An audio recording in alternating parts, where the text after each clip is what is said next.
Começou, boa tarde pra você, porque começou bendita a hora. Bendita a hora que esse programa começa, porque, sabe, esse é o melhor programa da tarde, melhor hora da tarde. Gente, não tem um programa tão bom como esse, porque a gente só deixa vir os melhores, só os melhores. E vocês sabem, tem 2 critérios para participar do programa, sabe, né? Que esse é 2 critérios. Primeiro, que seja inteligente. Tarek sabe, por isso que o Tarek sempre vem aqui. Dr. Tarek. O segundo critério é que seja bonito. Não pode vir gente feia aqui. Doutora Juliana, a gente às vezes olha as fotos das pessoas que vêm antes, a gente não deixa vir ser feia.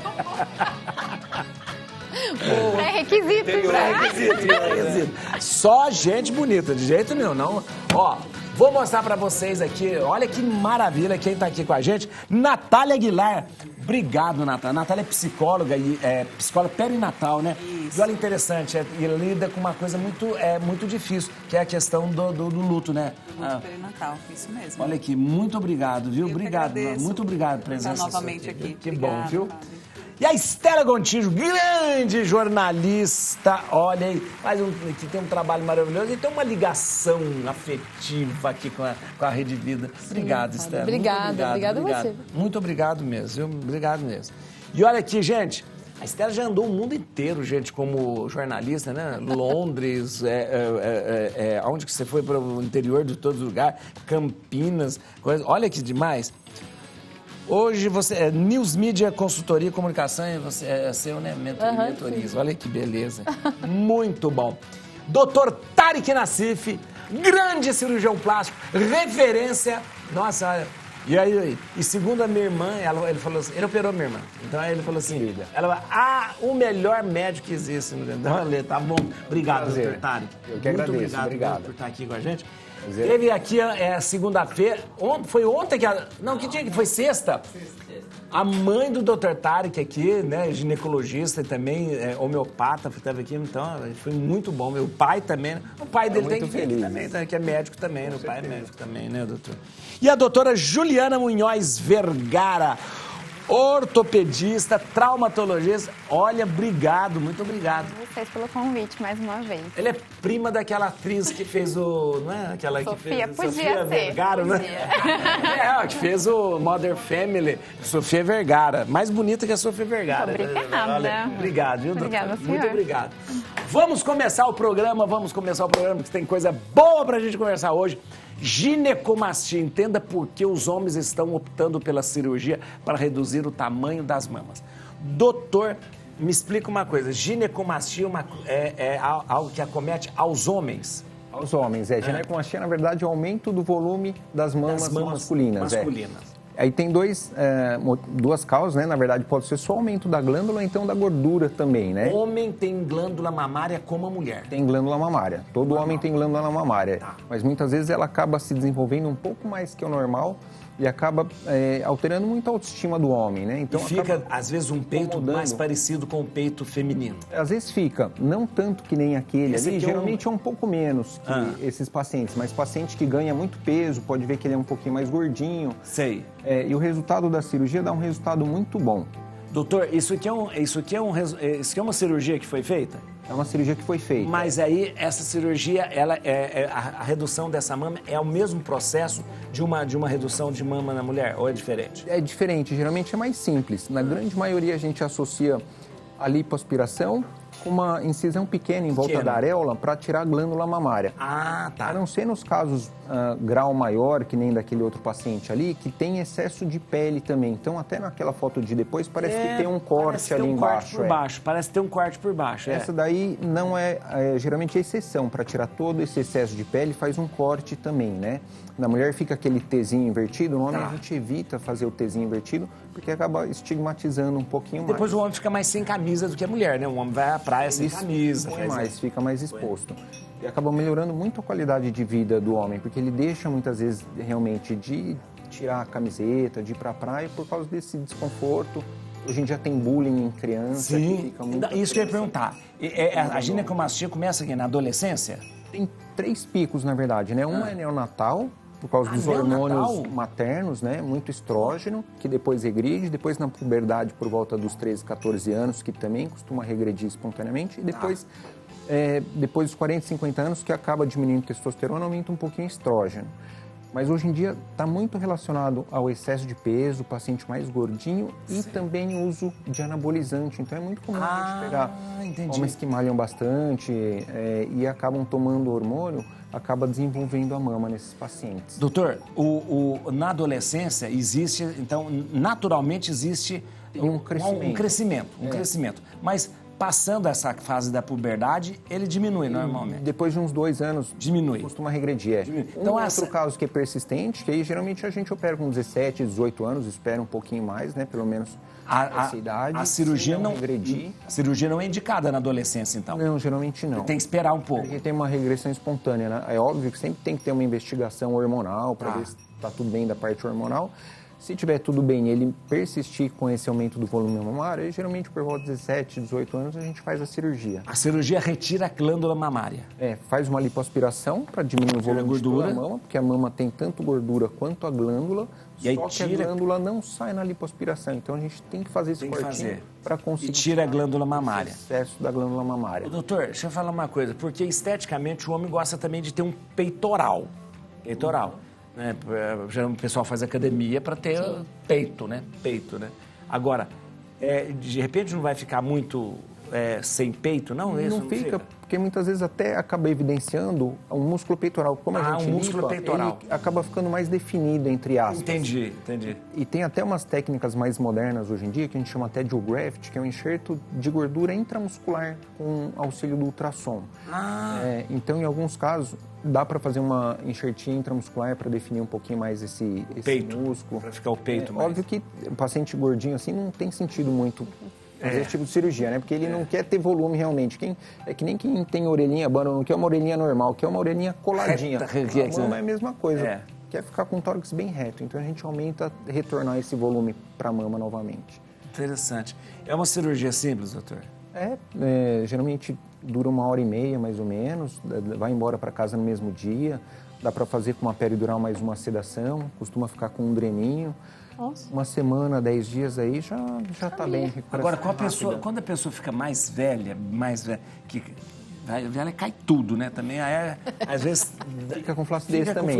Dá para fazer também? Dá para fazer a mesma técnica também, a não ser quando tenha tanto excesso de pele que nem naquela imagem, realmente tem que tirar a pele. Mas hoje em dia tem aparelhos de retração de pele, tem um ergoplasma que a gente passa depois da lipoaspiração, ele esquenta, encurta esses septos, fazendo que colhe essa pele. Entendi. A gente usa muito em lipoaspiração, quando lipa abdômen, dorso, geralmente em mulher, porque vai ter uma regressão espontânea, uma retração primária da pele, mas com o uso da tecnologia, ela retrai um pouquinho mais ainda essa pele. Dá para fazer tudo aqui, olha que beleza. Dá para fazer. Muito bom mesmo. Tem entre as 3 cirurgias, geralmente o homem mais faz, geralmente a lipoaspiração, ginecomastia e cirurgias da pálpebra também. Essa ginecomastia dá para fazer junto uma lipoaspiração também? Dá para fazer. Às vezes também é comum, já que vai fazer uma limpa toda a parede anterior do abdômen. Sempre acho que já a pessoa vai anestesiar, já faz tudo. Tá lá, né? Já tá lá, já faz tudo. Mas aí é uma cirurgia mais complicada quando entra a lipo, será? Um pouquinho mais. O resultado, o pós-operatório... Né? Anestésico cirurgia também, mais longa, depois tem que fazer as drenagens linfáticas, vai ter que usar cinta. Nesse caso, ginecomastia tem que usar um colete. Tem que usar também um colete. Fica com algumas nodulações, tem que fazer drenagem para ir soltando fibrose, os nódulos.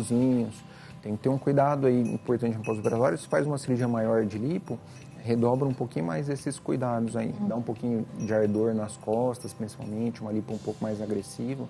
Mas dá para associar sem problema nenhum. Mas é outra coisa, porque isso mexe muito com a questão psicológica do homem, né? Essa coisa da mama. Sem dúvida, E fora isso, ainda tem o bullying, né? Se não bastasse só essa queixa do próprio homem não querer se expor, ainda muitas vezes na adolescência, algum coleguinha brinca, não usa roupa clara, branca. Para não marcar, né? É tudo roupa preta para não marcar. não usa às vezes camiseta, fica de blusa e acaba E incomodando criança, muito mesmo. na adolescência, é o bicho mais perverso que existe. Nossa, é. É muito perverso. Eles são Puta, maldosos, olha, horroroso demais. É o que ele acaba com o outro de apelido. Os apelidos são horrorosos, os apelidos, né? Hoje tem muita, na escola, eu tenho uma filha de 9 anos, né? Então, assim, eles têm toda uma orientação, mas é difícil. Duvido. E 9 anos já começa aquela, ai, tô com vergonha disso, ai, eu não sei o que. Aí elas vivem com aquele cabelinho, até fiquei com uma dúvida, posso tirar? Claro, é. Com o doutor aqui, ele falou de cirurgia. De abano da E as minhas filhas, como a de 9 faz isso, a de 4 também, toda hora cabelo aqui assim. Pra trás Eu da tô orelha. super na dúvida, às vezes não sei se é mito, se isso gera a orelhinha de E abano ou às não. vezes pode atrapalhar um pouquinho. Se a criança tem um cabelo muito denso, Não, que eu já toda tô hora vendo que fica- minhas duas filhas... já tá no meio do caminho, botando né? Já tá um cabelo, às pouquinho vezes, pra frente. É, pra trás. Aí eu falo, não faz isso não, não faz isso não. Aí E a eu falei, vou orelha vai perguntar ficar- pra ele agora se pode... É difícil quem não tem orelha em abano ficar por causa disso, né? Ah, tá. Já tá no meio do caminho ali e acaba E já tá colocando um muito pouquinho, atrás da orelha, piora. aí pode ser que piore um pouquinho. Mas com a orelha de abano, você faz no consultório, dá pra... Não dá? Criança sempre em hospital, mas adulto dá pra você não consultório. No anestesia consultório dá pra local. fazer, dá pra fazer a orelha de abano ali, ó. Dá Muito sim. fácil, né? Ele não- parar com as brincadeiras. E né? para... Tumbo. A mãe não pode puxar a orelha também. Muito bem, vamos ver aqui, olha, gente. Entendo que é psicologia perinatal. Doutora Natália, fala pra gente o que é que cuida e que trata da psicologia perinatal. Então, a psicologia perinatal ela é uma área que cuida e olha, né, para as mulheres em especial, mas para a família num todo, desde o planejamento, né, para se ter um filho, período, né, ali de tentativas, gravidez, pós-parto, puerpério, né, e todo o período de adaptação que vem depois da vinda de um Antes bebê. de nascer, no planejamento. No planejamento. No planejamento. olha, Isso, no interessante. planejamento. É uma área da psicologia que, apesar de já ser reconhecida pelo CRP, né, que é o nosso conselho, é uma área ainda pouco difundida, Pouco difundida, né? é A gente verdade. ainda não tem muitos profissionais no Brasil, né, que atuam nessa área. E é uma área que é muito... A gente fala que tem muita importância porque, primeiro que pega um período grande da vida da mulher, e aí falando especificamente da mulher, pega um período grande da vida da mulher que, se a gente for parar para pensar só na gestação, parto e puerpério, né, a gente já tem aí... Quase um ano inteiro. Não, gestação muito tempo, muito tempo. A gente tem bastante tempo, porque se a gente for falar no puerpério, por exemplo, né, a medicina, ela considera os 45 dias após o nascimento do bebê, que é para o corpo voltar ao que a gente chama de estado pré-gravídico, né? Que é como o corpo estava antes da gestação. E o corpo, ele transforma muito, Isso, né, na gestação. E dentro da psicologia perinatal, a gente fala que o puerpério, ele é todo o período de adaptação. Então, se essa mulher ainda está em adaptação com o filhinho de 1 ano, 2, ela ainda está vivenciando um período de puerpério. Mas é interessante até essa coisa do antes de engravidar. Isso. Geralmente há um planejamento, claro, pela família e tal, Sim. mas esse acompanhamento, às vezes, a gente não leva... Não pensa, né? Não pensa. Você foi mãe agora, né? Foi mãe Tô agora. com um bebezinho de 7 meses. E vivi bastante. A gente... É engraçado, né? E se a gente está amamentando, então, parece que isso ainda perdura por um longo período, né? Muito. Porque a gente está ali... Aí, às vezes, ainda acorda à noite. 7 meses ainda acorda à noite. Você ainda amamenta? E ainda amamenta. Que beleza. É um período de muita adaptação, muita mudança, né? Que você não volta, né, ao que você era antes da maternidade. Depois de né? ser mãe, cara... Não é algo que você fale assim, não quero mais brincar disso e vamos, né? É verdade. Não é. Então, a psicologia perinatal, ela vem para trazer esse cuidado para as mulheres e famílias nesse período da vida, entendendo que, assim, existem estudos que comprovam que a grande maioria dos casos de depressão pós-parto, elas não começaram depois da gestação, no período do puerpério. Não foi na gestação. Na gestação. Que não Foi na teve, gestação. de repente, um acompanhamento. Aí não teve acompanhamento, essa pessoa, muitas vezes, por falta de conhecimento, porque eu falo que conhecimento salva a gente, né, muitas Verdade, vezes. Mas muitas vezes por falta de conhecimento da mulher, ela poder ter poder de escolha sobre o que ela quer fazer, sobre que tipo de parto que ela quer ter, né? Como que ela vai planejar a gestação. Quando surgem intercorrências, né? Por exemplo, uma pessoa começa a tentar engravidar e aí não consegue. É muito Tudo difícil, isso tá embutido dentro do pacote da psicologia perinatal.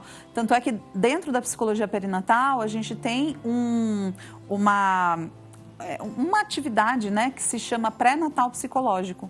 Olha que interessante. Nós entendemos que a mulher, principalmente, ela tem que passar pelo pré-natal obstétrico, claro, médico, mas ela precisa passar pelo pré-natal psicológico também, porque é um período de muita mudança. Mudança, então, porque a mudança não é só fisiológica. Não é só fisiológica. Não, não é mudança hormonal somente, não é mudança do corpo, não é mudança. É mudança também, né?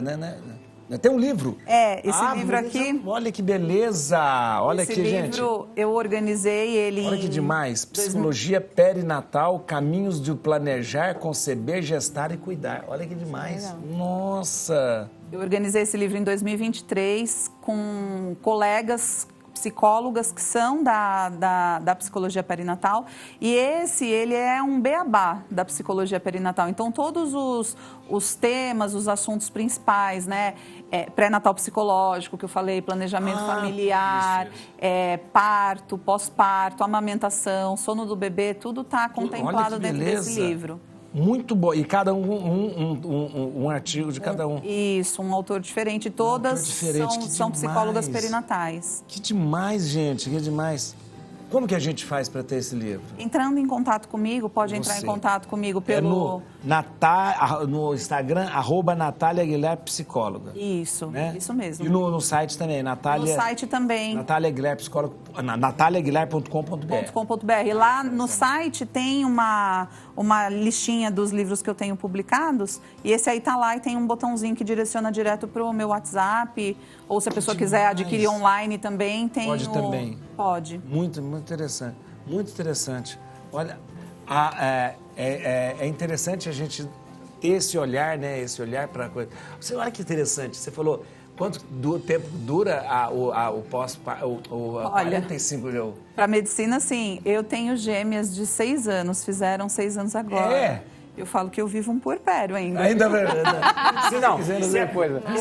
Eu tenho um menino de 10 e 2 meninas de 6, que veio assim na surpresa, né? A gente queria, né, aumentar a família, né, com um e... Mas não era para aumentar tanto, né? Já veio aquele monte. E eu falo que eu vivo Como ainda. Elas chamam? Laura e Mariana. Laura e Mariana. E o menino chama Pedro. Pedro, olha que beleza.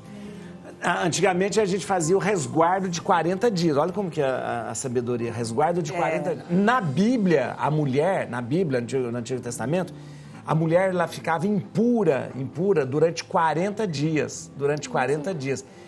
Que era o período que a impureza não é por causa de pecado, porque ela tinha perdido o sangue, então ela ficava 40 dias sem poder ter contato com ninguém, sem poder ter contato com as pessoas, mas era uma maneira de se precaver das infecções, de tudo isso, das infecções, do contato. E durante muito tempo as mulheres ficavam 40 dias de resguardo, num quarto escuro, tomando canja de galinha e tomando vinho do Porto. Olha. Assim que minha avó falava. Muito bom. Estão tomando café? Não, doutora... A doutora Juliana não está tomando café. Não tomo café. Nossa, é difícil achar um, É difícil. Não, doutora... Raridade no hospital. Raridade. Você não tomo. Agora, Stella, fala para ela que recusar café de um mineiro é a maior ofensa que ela pode fazer. Ixi, o pior é que eu recusei também. Também! E agora? Tô sozinha, padre. E agora, Também! padre? E agora? Olha, nossa. Eu acho que eu vou ter que pedir. Ó, a nossa hora do café vai ficar muito triste. É a nossa hora do café. Sabe o que é, padre? Depois eu vou falar de oratória. É que, para a voz, o café não é muito bom. Isso a gente sempre aprende. A minha coleguinha também, que a gente trabalhava na Gazeta juntas. É verdade. A Simone, é verdade, é verdade. Muitos anos. É verdade, é verdade. Maravilhosa na bancada do jornalismo. É verdade. Obrigada, amor. Você é um anjo. Vamos lá. Nós aí estamos decepcionados. Vamos. O poder da oratória. Agora, Stella, vai falar sem café. Então, eu estou falando sobre... a gente está falando aqui sobre essa questão do café, mas é impressionante que no jornalismo tinha toda essa orientação. É claro que não é todo mundo que vai seguir isso, né? Verdade. Mas como ele é um pouco ácido, então dificulta a voz. E é importante a gente se preparar, né, padre? Você nunca tomou café? Não, tomo café sempre. Não toma café? Só não antes de... Por exemplo, estou aqui, vou falar, eu evito o café. Agora, saiu daqui, você pode me servir um cafezinho, tá bom? Que eu vou... Mas essa questão da oratória muda tudo. Olha, perdão, viu, padre? Que pra mim, padre tem uma... Eu agora estou com consciência pesada. Vai ficar. Vai ficar assim, olha. Mas deixa eu te falar, mas essa questão da oratória, a palavra tem um poder muito grande e dependendo de quem fala e como fala, você pode mudar muito, né? É impressionante. Eu trouxe até alguns exemplos aqui, por exemplo, John Lennon. Ele falou assim, uma frase em 1966, até trouxe assim, o cristianismo vai acabar, vai encolher e sumir. Somos mais populares que Jesus agora. Quem é John Lennon? Não sei. John Lennon do Beatles, né? A gente não sabe mais quem é John Lennon, né? Então, porque ele falou isso, aí teve que convocar uma coletiva de urgência e aí marcou o fim daquela turnê para dar uma baixada no que ele disse, entendeu? Então, às vezes, o que você fala pode ser por ego. Aí o Ono fazia só... Loucura, né? Loucura. Então, assim, essas frases, uma frase, por exemplo, digital influência, a gente sabe que... Então, uma frase lançada, acabou. Uma frase lançada, a gente vê que dá polêmica. Quando a pessoa fala coisa que não deve, aí depois tem que correr atrás para ficar tentando. Não é bem isso, não é bem isso. Aí, mas acabou, já fez o estrago. Já fez o estrago. É aquela questão, é o bom senso. Eu falo que na hora da gente falar, seja numa palestra, aqui numa entrevista, muito é o bom senso. É o bom senso que manda em primeiro lugar. E é aquela questão, é sempre bom treinar. Saber o que você vai falar e para quem você vai falar. Então, aqui, por exemplo, estou nesse programa, é uma emissora católica. Então, a gente tem que saber, pelo menos foi convidado para esse programa. Vamos assistir outros programas, vamos ver, né, vindo pela primeira vez, vamos ver quem que é o apresentador, saber o nome. Então, isso tudo faz parte da sua preparação. Principalmente se você vai falar para um grande público. Então, como falar para quem, né? E onde falar também. Interessante isso, porque dependendo do espaço que você está, você pode falar coisas e em outros lugares você pode não falar as mesmas coisas, né? Por exemplo. Exatamente. A gente está ao vivo aqui falando Brasil inteiro. Seria diferente se a gente tivesse com uma plateia restrita para você falar, né? É diferente. Exatamente, né? Claro. Por exemplo, eu vou contar uma curiosidade aqui. Aqui a gente, lógico, vamos falar do catolicismo, sobre o Papa. Eu sou católica também, mas, por exemplo, eu trabalhei na Record. Por incrível que pareça, porque o Papa é uma figura política, né? Eu era proibida. É um chefe de Estado. Um dia eu coloquei na escalada uma notícia do Papa. Foi demitida. Nem tanto. Foi demitida. RH. Direto. Não, eu só recebi aquele telefonemazinho assim e eu tive que... O pastor, né? Tive que ir lá conversar. Olha, deixa eu te contar uma coisa, querida. O Papa pode morrer. Que aqui nós não vamos falar do Papa. Eu só falei assim, olha, eu sou jornalista e ele é uma figura política. Então, assim, é complicado realmente o público que você está falando ou o local que você fala. Porque vai parecer o quê? Num caso, todo mundo falando e você não falar, vai parecer o quê? Que você não está sabendo o que está acontecendo no mundo. Não, nesse contexto é totalmente errado. Parece muito parcial. É imparcial. Parcialidade do jornal, é verdade. Mas tinha isso, tinha uma regra. Não se falava do Papa. Que coisa. Não se falava do Papa. Porque não é um jornalismo sério. Aí eu que estou falando, é ela que está falando. Mas não é um jornalismo sério. Não é um jornalismo sério, porque se você vai fazer um jornalismo sério, você tem imparcialidade. O jornalista é imparcial. O jornalista é imparcial. Ele vai falar não é o que deve ser falado, né? E aí a gente tem outra frase aqui também que eu separei, de Ronald Reagan, que é de 1984.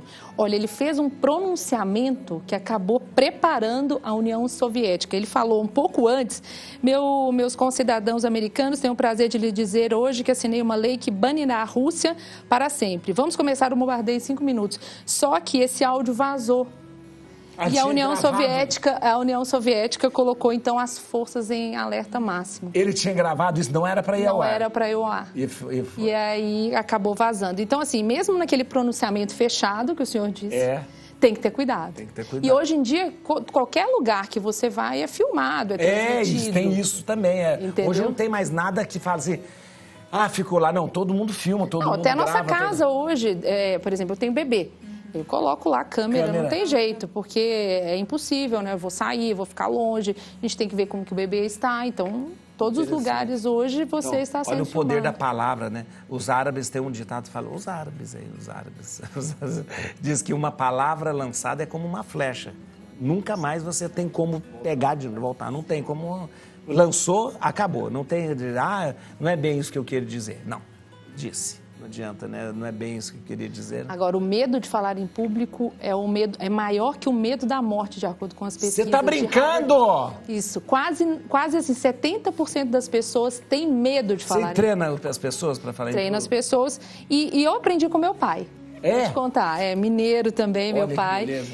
Quando eu tinha 8, 9 anos, mais ou menos a idade hoje da minha filha mais velha, eu queria pegar aquelas... Lembra daquelas VHS pesadona que tava ali no Dia dos Pais? Aí saía meu tio com aquele microfone de fio lá e perguntando. Aí eu já peguei o microfone e já fui entrevistar no Dia dos Pais. Falei, olha, comecei a entrevistar. Pai, o que você acha de ter 3 filhos? Avô, não sei o que lá. E aí, saindo, cheguei em casa, no carro, meu pai falou, filha, você gosta de falar, né? E meu pai era um grande poeta. Olha, viu? Ele escrevia poesias e, além de tudo, falando de poeta. declamava poesias, assim, poesias famosas de cor. Eu não tenho essa memória, eu queria... Isso é muito comum de mineiro. É muito. Aí tem sempre alguém que vai declamar uma poesia. É muito de Minas isso. Muito. Sempre alguém declama poesia em Minas. É verdade, é legal isso. O mineiro tem essa coisa artística, né? De declamar poesia. E aí eu falei, pai, eu gosto, eu quero trabalhar na televisão. Aí ele falou assim, então, minha filha, a partir de hoje, qualquer lugar que te chamarem para falar, se a sua professora falar assim, filha, você quer ler? Aí você fala, quero. Por quê, pai? Eu falei, porque eu me tornei um orador, meu pai era um grande orador, ele já faleceu, devido a isso, porque qualquer lugar que chamava ele para falar, isso foi o treino. Olha que bonito. Então, assim, tá com medo? Vai com medo mesmo, mas se você puder treinar e preparar o seu discurso, conhecer sobre o assunto, não falar sobre um assunto que você não conhece, é importantíssimo. Então, a gente fala sobre isso e vai ensinando com muitas técnicas diferentes. Tem uma técnica que fala assim, para você falar em público, você tem que imaginar que todo mundo tá pelado na sua frente, né? Eu acho isso altamente pornográfico. Mas o William Bonner falava, se eu for pensar no número de pessoas, falava, não fala, né? Agora ele está fora do Jornal Nacional, não morreu ainda não. Morreu, né? Se eu for pensar no número de pessoas que me assistem no Jornal Nacional, eu fico debaixo da cama. Tá vendo? É verdade. Eu quero que vocês escolham uma música pra gente terminar o programa. E eu agora sorteio. A música! Olha só! Caiu já aqui, ó. Quem vai escolher a música pra gente terminar o programa é a Natália. Natália, a música da sua vida, a música que você mais gosta, o que você... Diga uma música. Eu vou escolher uma música, assim, se tornou uma música preferida de uns tempos pra cá, chama O Anjo Mais Velho, do Teatro Mágico. O Anjo Mais Velho? O Anjo Mais Velho. Teatro Mágico. Então vamos escutar. Você conhece? Não. Vamos ver. Anjo, é linda. O Anjo Mais Velho. Muito bonita. Muito bom. Quais são as lesões mais comuns no joelho? Doutora, joelho é um problema, porque o joelho carrega o corpo inteiro, né? Ele carrega o corpo inteiro. Bom, vamos lá. Eu sou especialista em cirurgia de joelho. Ah, é? É. Então, é por isso que a gente vai falar sobre um pouquinho de lesões de joelho. Então, assim, porque a gente tem que lembrar que a maioria das lesões vão ser no esporte. Então, a gente vai ter muito mais lesão ligamentar. Então, né, aquelas... Ligamento, que eles falam de ligamento? Romper o ligamento. Isso, que gruda um osso no outro. O que é ligamento? É como se fosse uma... Nervinho? Não, é como se fosse ali uma rede de fibras de colágeno entrelaçadas, específicas e especializadas em mostrar para o cérebro qual é a posição da sua articulação. Nossa. Então, ela corresponde ao movimento do corpo. Então, é muito especializada. Então, quando você tem algum movimento brusco, uma entorse ou vai num jogador de futebol, uma dividida de bola, qualquer coisa, você pode ter uma lesão, e principalmente de LCA, que é o ligamento cruzado anterior. Que aí tem a maioria de jogador hoje em dia... Ligamento cruzado anterior. Isso. Aí, acompanhado disso, vem as lesões de menisco. Que são... Menisco. Menisco é a borrachinha, o amortecedor do joelho. A gente tem 2. 2. Então, menisco. Fica um de cada lado aqui? Fica um de cada lado. Isso. Um de cada lado. Aí, o ligamento, a gente tem 2 no centro do joelho, que são os 2 cruzados, que são o pivô central do nosso joelho. Por isso que é cruzado. Isso, porque um tá na frente do outro. Um tá na frente do outro. E a gente tem os colaterais, que é para fora da articulação, que esses dão a estabilidade do joelho flambar, que a gente chama, né? Que é para dentro ou para fora. Tá. Quando anda, que a gente vê alguns joelhos arcados. Ah, é? Perna, isso de cavaleiro. Ou para baixo, ou assim. Isso, com o joelho para dentro. Joelho de mula. Joelho de mula. Eles fazem esse tipo de estabilidade ali do joelho. Esses ligamentos, grosseiramente dizendo, que a gente tem de mais importante, assim, no joelho, são esses 2 de fora, o pivô central, que são os 2 cruzados, e os 2 meniscos. Isso, que é os amortecedores da articulação. O menisco são articulações. Ele é como se fosse uma borrachinha, o amortecedor do nosso joelho. Colágeno também? Ele são fibras também, só que aí são tipos diferentes ali, tá? E aí tem associação, não é só um colágeno que tá ali para fazer a resistência. Porque além de absorver impacto, ele também ajuda no seu movimento, ele ajuda na função do joelho, como mobilidade de rotação, porque a gente não dobra e estica só o joelho, a gente também roda. Roda? Sim. O osso da tíbia, que é a nossa perna, ele também tem os movimentos em relação ao fêmur. O fêmur também faz um movimento de rolação na fibra. E aquele negócio que o pessoal mudou o nome, agora chama patela, não é? Patela. Antigamente chamava rótula. Isso, agora chama é o ossinho patela. da frente. É o ossinho da frente. Isso, ele parece solto? Um chifrinho. Não tá solto, não. Não tá solto. Ele tá preso pelos tendões. Aí tem o tendão a parte de baixo dele pra perna é o tendão patelar e a parte de cima é o quadricipital. Que trem difícil isso. Você escolheu a pior coisa pra mexer, gente. Não, é a articulação mais bonita que a gente tem no corpo. Meu Deus. Primeiro porque ela é diferente do quadril ou de outras articulações, por exemplo, que elas estão como se fossem abraçadas por músculo. O joelho não é abraçado por nenhum músculo. É verdade, não tem músculo. Bem na articulação você não tem músculo. É pele, subcutâneo, então gordura, pele, tem um tecido e a articulação. A coxa, a perna. Tudo tem músculo. Tudo tem mais músculo. Por isso que ajoelhar é difícil mesmo.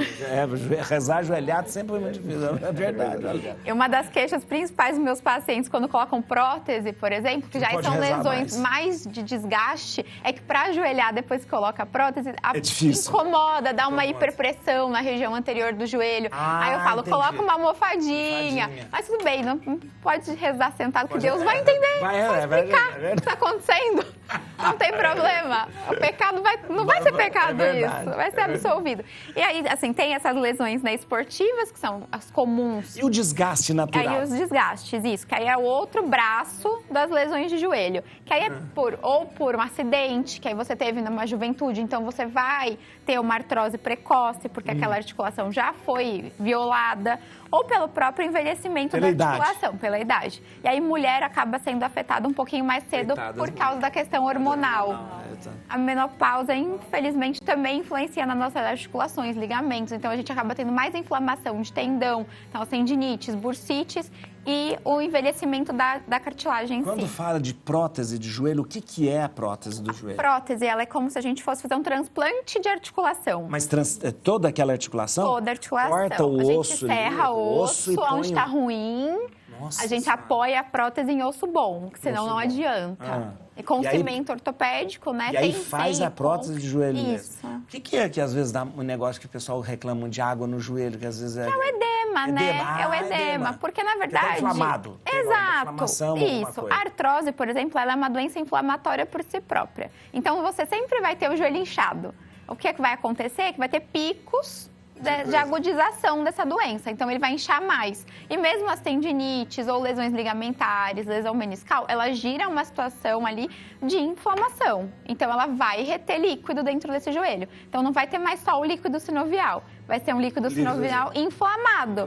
Ele perde as características principais dele, que é a viscosidade. Dói. Doutora, só fazer mais... Ai, meu Deus do céu. Eu tenho um amigo que fez a prótese de joelho e depois na prótese ele desenvolveu um fungo na prótese. Eu só estava falando sobre isso. Um fungo na prótese. Que aí ele teve que tirar a prótese, ficar sem a prótese um tempão, com a perna esticada, sem articulação. Ai, não. Pra depois... Posso falar, então, porque eu faço diferente. Você faz diferente, faz melhor. Então, pelo menos eu dobro os meus pacientes. São 5 casos no mundo, comum? Basicamente. Não. Não é comum? Não. A gente tem, assim, relatado, tem menos de 10 casos no mundo de infecção fúngica. Eu tenho 2 tratados. Foi sorteado, então, ali. Acho que no Brasil, basicamente, assim, de publicado, acho que são os meus. E aí, no caso, o que tem? Tem que tirar a prótese? Tem que tirar a prótese, fazer uma prótese que a gente chama de espaçador articulado. Espaçador, isso mesmo. Mas esse espaçador tem movimento. Tem movimento? A gente coloca, ele já vem com antibiótico no cimento ortopédico e a gente acrescenta outros remédios antifúngicos, no caso, para tratar a infecção fúngica. Gente, e fungo é pior do que bactéria. Fungo é pior do que bactéria. 1000 vezes. Fungo diz que é o patógeno mais grave. Vamos lá que o Rodolfo já me chamou a atenção. Rodolfo é bonzinho, mas quando fica bravo, vocês não imaginam. Já vi. Já viu, né? A Estela falou que já viu. Causas e tratamentos de queloides pós-cirúrgico. Doutor Tarek. Esse negócio de queloide, geralmente a pessoa tem uma predisposição para o queloide? Tem uma predisposição, é o terror do cirurgião plástico, né? A gente tem medo que vá operar uma paciente e dê algum problema, né? Mas ele está associado a várias outras coisas, que não necessariamente só cirurgia. Muitas vezes, o paciente vai pôr um brinco, um piercing, ou tem uma acne aqui no tórax, que pode evoluir com queloide, né? A gente chama queloide, na verdade, de uma cicatriz patológica.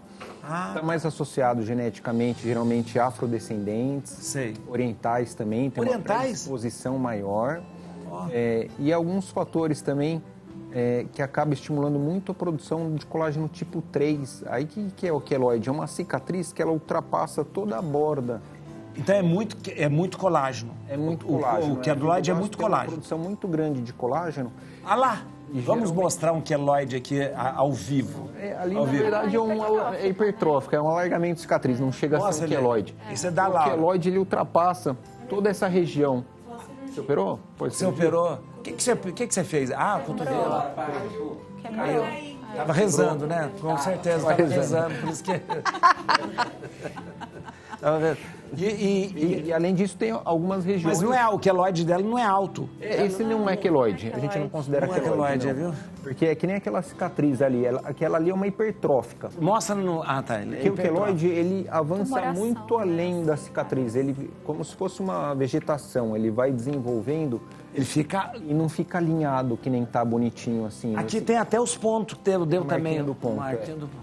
E aí tem várias formas de melhorar esse queloide, de tratar. A gente sabe também que está muito associado a algumas regiões do corpo. Então, face, ombro, essa região que tem esse triângulo aqui, dessa região external, tem uma chance maior de uma cicatriz desfavorável ou patológica, né? Sim.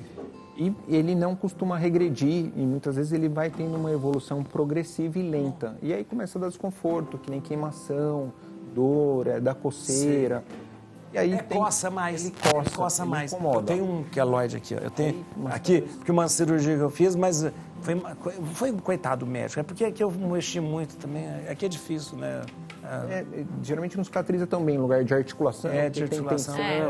A cicatriz de cirurgia de joelho nunca fica maravilhosa. Por mais que a gente faça ponto de cirurgião plástico, inclusive, fica com a marquinha. Quando eu tento fazer até intradérmico, assim, mas é muito difícil. Se arrepende que ainda rasga e abre depois. Exatamente. É só paciente, assim, perna bem magrinha, que vai ter muito cuidado, que tem outro entendimento da cirurgia. Mas não é queloide, é porque articular no momento do lugar de...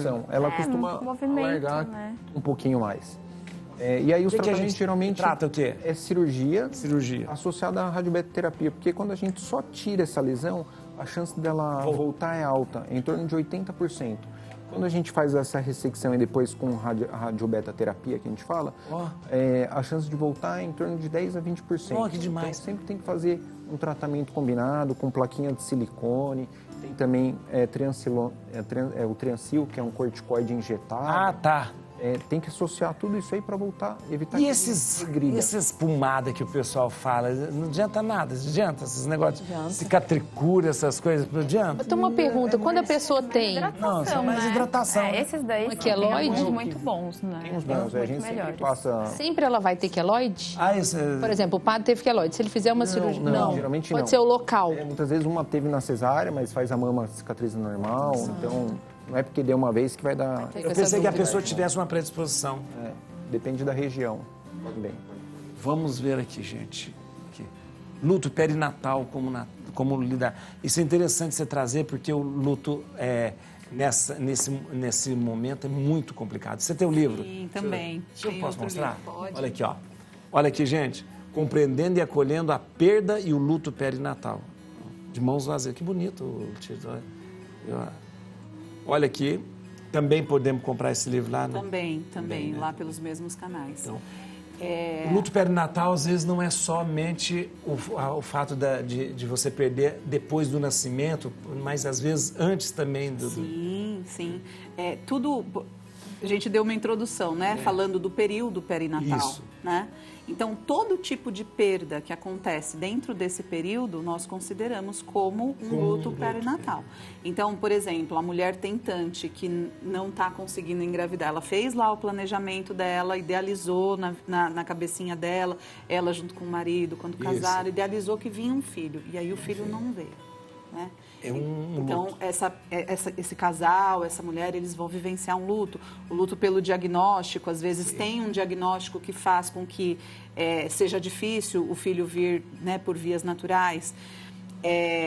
Os abortos, os casos de abortos, né, quando a mulher ela perde o bebê precocemente, quando perde tardiamente, quando perde logo depois do nascimento. Então, todas essas circunstâncias, essas experiências e outras também que a gente conta aqui no livro, que também foi um livro organizado por mim e por mais 2 outras professoras colegas minhas, remetem a essa questão do luto perinatal.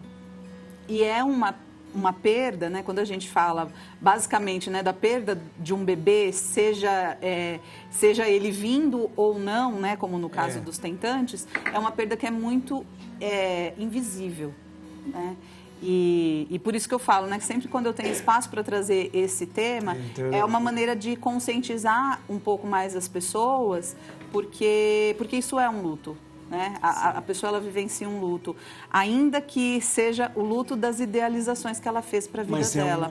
Mas é um luto. Um luto que dói do mesmo jeito. Dói do mesmo jeito. A gente tem assim relatos e pesquisas que a dor de uma mãe que perde o filho, sei lá, né, com 6 semanas de gestação, 8 semanas de gestação, é a mesma dor da mãe que perde vivendo uma vida toda com o filho. É a mesma dor. Olha que coisa, é importante. E a gente tem um agravante, no luto perinatal a gente tem um agravante que quanto mais precoce é a perda, mais sofrido é para essa mulher e para essa família, porque não se teve tempo de se criar memórias. Então, nem vínculos, né? Não teve nenhum vínculo e aquilo fica faltando.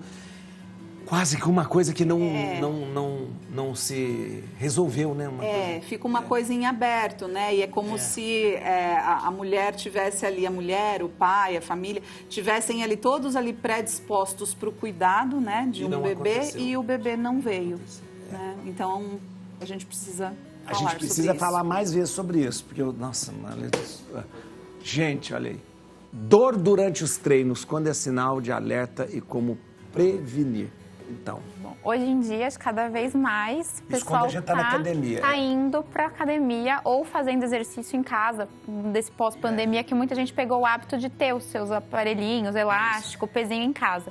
Então, assim, o que é mais importante a gente é olhar as dores agudas que não passam, mesmo parando aquele movimento, que gera uma instabilidade, então que não está conseguindo pôr o pé no chão depois de exercício ou de um falseio que teve durante o exercício, que você sentiu aquela instabilidade na articulação. As crepitações que a gente chama, que são os estalidos, aquele crec-crec que faz a articulação. Sim. Isso também, quando vem acompanhado de dor. Quando vem acompanhado de dor. Quando eu agacho, tá... Não, com uma malácia, tá tudo bem. Você sabe crocante. Que eu boto um monte de coisa no leg press, só para não passar vergonha. Pensa, Um monte. Doutora, eu saio com a dor aqui atrás. Então, porque tá fazendo errado. Aqui, ó, tá tô com a dor aqui, ó. compensando. Tô com a dor aqui atrás. E assim, eu tava com tanta dor que eu pensei que era rim, que eu tava com problema. Não era, mas era... Lombar, é de compensação, porque a gente... Aquele que presa assim, ó. Não, é compensação, isso tá errado. Tá errado. Tá Só de um lado que eu tô dor, só de um lado que eu tô pior é isso, é só de um lado. Ainda vai andar mancando. Mas é basicamente a dor aguda é o isso, sinal essa dor aguda que não melhora com o repouso ou com a parada do tipo do exercício, esses barulhos que o joelho ou qualquer articulação possa fazer, instabilidade, de você perceber que quando estava na execução, por exemplo, de um agachamento livre, que é bem comum, ou do supino, que você achou que ia conseguir carregar aquele peso e tá sozinho, não tem ninguém segurando ali. Perigoso. Exatamente. Mata as pessoas, já vi morrer. Mata. Porque tem máquinas que são vistoriadas e máquinas que não são também. E às vezes a pessoa não aguenta. Quando é livre é igual ao agachamento. Livre é perigoso. Tem que tomar cuidado. Principalmente se você não sabe realizar o exercício corretamente. Então, assim, podendo pagar um personal com qualificação para te acompanhar, ótimo. Não podendo, hoje, gente, todos os meios de comunicação, óbvio, né, que tem que saber separar. Tem os ruins e os bons. Tem explicando como faz os exercícios. Tem personal que só faz a planilha e te acompanha à distância, que você grava os seus treinos. Então, assim, de acordo com o que você consegue investir nesse momento, você consegue ter um bom acompanhamento. Alguém assessorando. Alguma coisa. Tem programas, tem personagens excelentes que fazem programa para YouTube, TikTok, Instagram, Facebook. Mas se for igual eu que vai na Smart Fit, você pode morrer lá que ninguém te vê morrendo lá.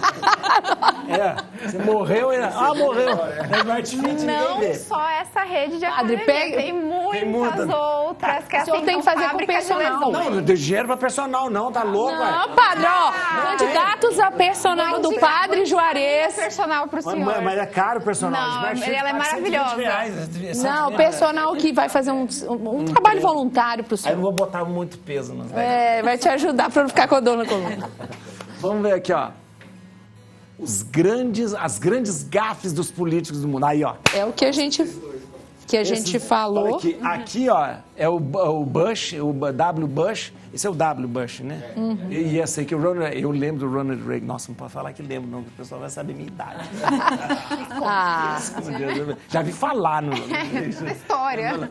Mas as grandes gafes. Então, o W. Bush, ele é expert em falar frases confusas olha essa frase aqui. Nossos inimigos são inovadores e engenhosos e nós também. Eles nunca param de pensar em novas maneiras de prejudicar o nosso país e nosso povo. E nós também. Então, você... E nós também. Olha a frase. E nós também não sabemos o que fazer. Isso podia ser uma frase do Trump. Mas... E aí, falando em ano de eleição, né, vem aí, e aí é uma bandeja cheia para a gente poder analisar, né? Então, no momento que todo mundo for falar em público, a melhor escolha é sempre o bom senso. E se não sabe sobre um assunto, evitar. Ou evitar aquele assunto, passar para o especialista. Eu vou chamar o especialista, ou dizer naquele momento que eu não sei realmente e vou buscar as informações corretas. E se a pessoa não tiver tanta segurança e conhecimento para fazer um discurso de improviso, chamado de improviso, que faça então lendo, então. Faça lendo. Faça lendo para não trazer essas gafas. O Papa Leão, ele começou, ele é muito tímido. Isso. E ele lê e fica muito, não tem problema nenhum. Você vê que ele tem um pouquinho, né, ele é um pouquinho ali mais tímido. Mas ele sempre está lendo. Mas ele lê com maestria. Então, assim, é melhor você evitar essas gafes, né? Agora, muita gente me pergunta como tirar aquela ansiedade, né? Aquele frio na barriga antes de falar em público, assim. Como tirar? Como vocês entraram aqui, né, para fazer uma entrevista? Deu um friozinho na barriga? Sempre dá um friozinho na barriga. Eu sou da casa, já acostumei, mas eu sei que tem um crachá. Muito tranquila, muito de congresso, de bom. Olha que interessante. Assim, eu cuido de residente, né, em hospital. Então, tipo, chato, né? Então, aqui é uma diversão. Tem que formar médicos e especialistas. Então, assim, dá mais trabalho. Muito mais. Então, já estão acostumados a falar. Para quem não está acostumado, é muito importante a visualização mesmo mental.